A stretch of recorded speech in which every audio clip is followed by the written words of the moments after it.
the group 6 talk about the learning self story. So I have the first speaker in this discussion. The first speaker is me. Can be explain about the generalization about the learning self story, and the second speaker is the Yasmin.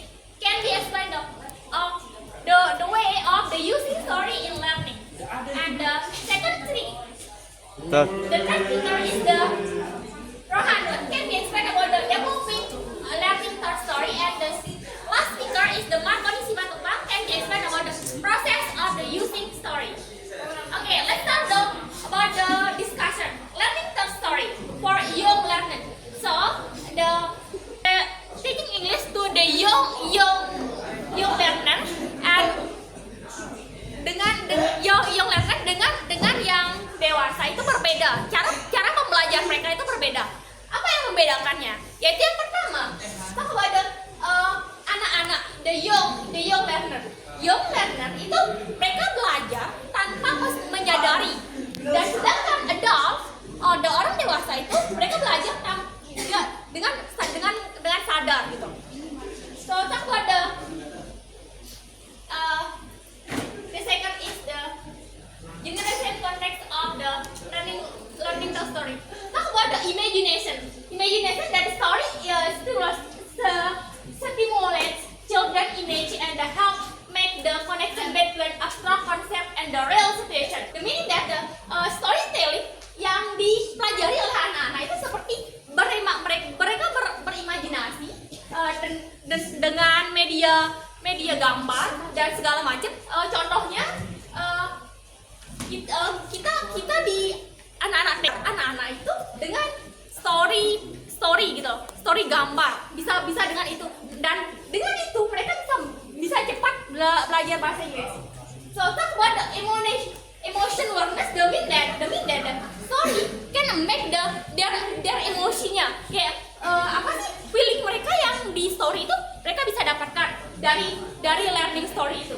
Okay, talk about the culture understanding. Culture understanding itu meaning that di masing-masing pembelajaran itu kalau kita mengajarkan anak-anak itu tentang culture-nya di masing-masing sosialnya. Misalkan di masing-masing situasi dan daerah mereka. Misalkan pembelajaran di Lombok Timur dengan Lombok Barat itu berbeda karena mereka memiliki culture yang berbeda-beda gitu. So talk about the language skills. Language skill itu kayak kan they explore about the storytelling children with the vocabulary, listening skills, and the improved verbal expression. Okay, the mean that the language skill is the from the storytelling or the story itu, misalkan dari buku bacaan itu atau storytelling itu, anak-anak itu bisa mendapatkan itu tentang rich vocabulary. Mereka bisa mendapatkan rich vocabulary dari belajar storytelling atau gambar, dari gambar pembelajaran dari story gambarnya. Dan talk about the listening. Nah, dari storytelling itu anak-anak bisa mendapatkan listening itu, mereka dari mendengarkan itu mereka bisa mencernakan. Misalkan kita dari anak usia anak kecil itu kita belajar dari mendengar gitu, baru kita bisa membaca atau melihat. Okay. Talk about the improved verbal expression, and the meaning that misalkan dari bacaan story misalkan story gambar itu, anak-anak itu bisa mendapatkan readingnya, skill readingnya mereka itu bisa mendapatkan itu. Okay, let's talk about the second speaker is the developing critical thinking. So the second is developing critical thinking. The first is inquiry-based learning. Storytelling encourage children to ask questions, seek answer, and think critically to develop problem-solving skills. In the query-based learning model, students are given question problems or scenarios and are then guided to find their own answer. They are encouraged to to ask, investigate, and use various sources to find solution or answer questions. The second is connecting knowledge. By connecting the story's plot with existing knowledge, children develop critical thinking skill and enhance their cognitive abilities. For the example, if you are learning about the history of Indonesia, you may connect with new knowledge with that you already know about the geography, cultural, or politics of Indonesia. In this way, the new knowledge becomes more meaningful and easier to remember.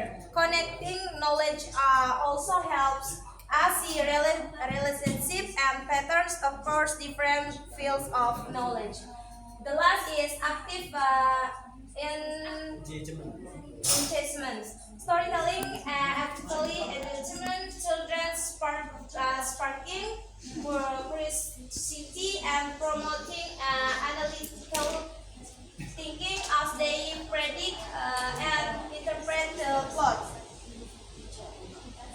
In active engagement, students are not just passive listeners, but they actively participate and creating their own understanding. They are learned to think critically, search ideas, ask questions, and debate about the concept being learned.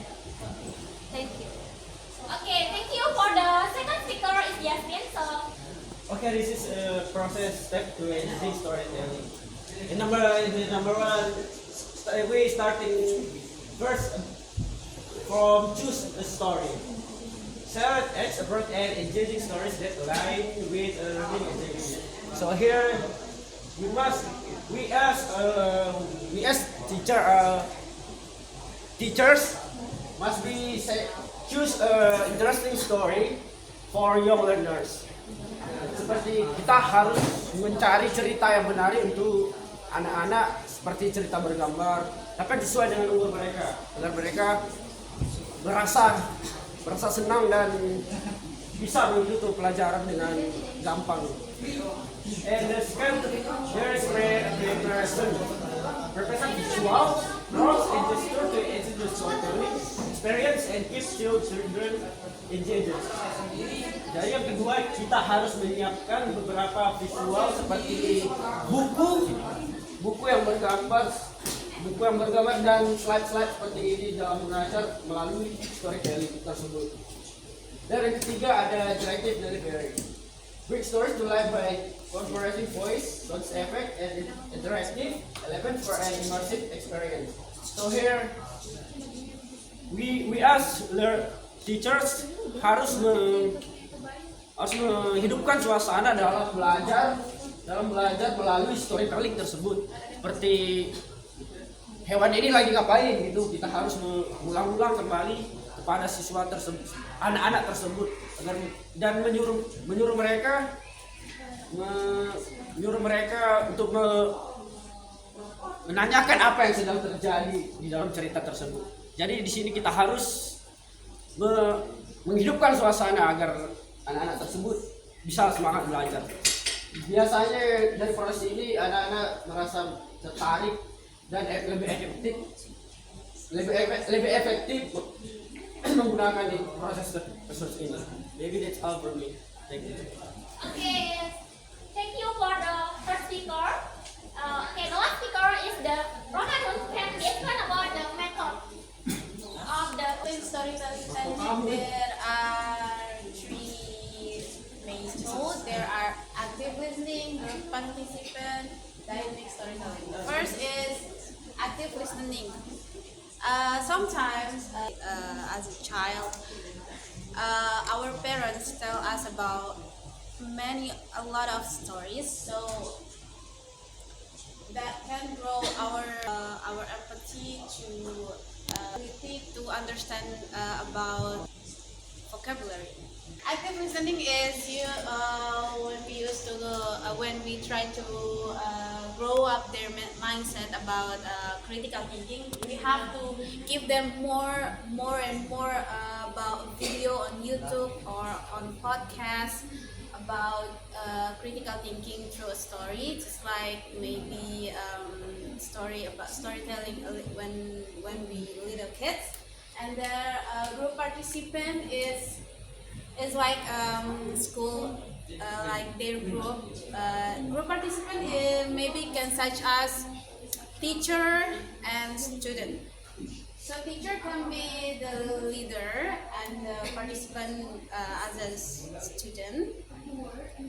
Engage and dynamic storytelling capture and attention of young learner by using gesture, facial expression, and body movement to add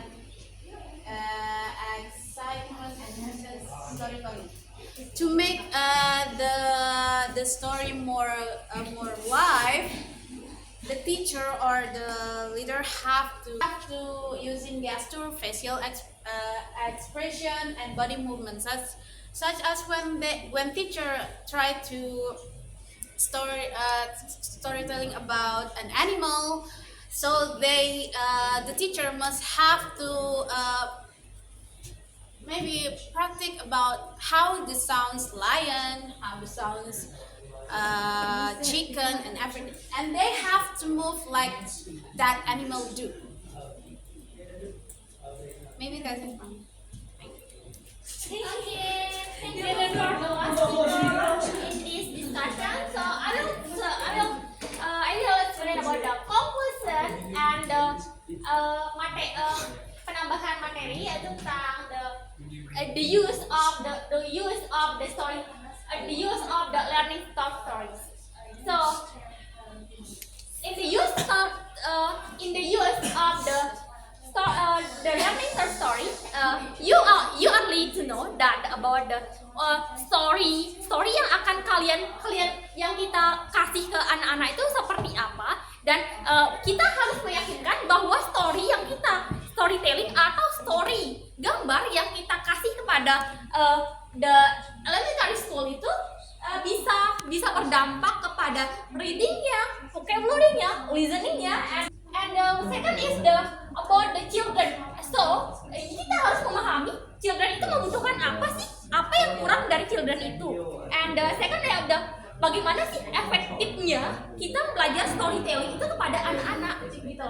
And the conclusion, talk about the conclusion, the power of the storytelling. And so in this discussion we can the learning, gimana sih kita belajar, bagaimana sih kita menggunakan story itu untuk anak-anak, di mana anak-anak itu bisa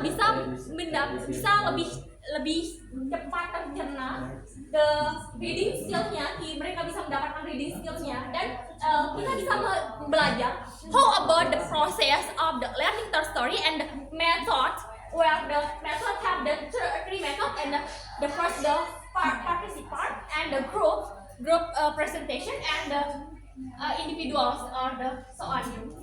So all from our group. So thank you very much for your attention.